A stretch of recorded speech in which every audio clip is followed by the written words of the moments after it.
हाय मेरी YouTube family, hi YouTube सीमा के शौकों को स्वागत है। नमस्कार। मेरे शाही पनीर है, प्याज है, टमाटर है।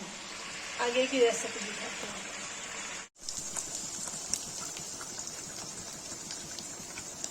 देखिएगा ये हो गया, इसमें काजू वाला पेस्ट डालूंगी।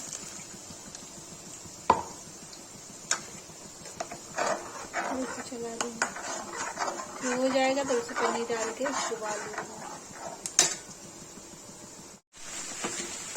चाय देखिए हो गया तो पनीर डाल दूंगी।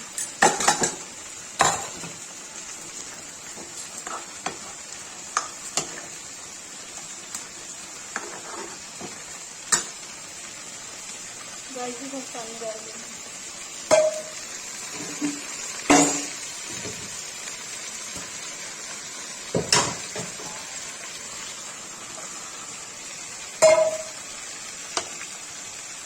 शाही पनीर बन के तैयार।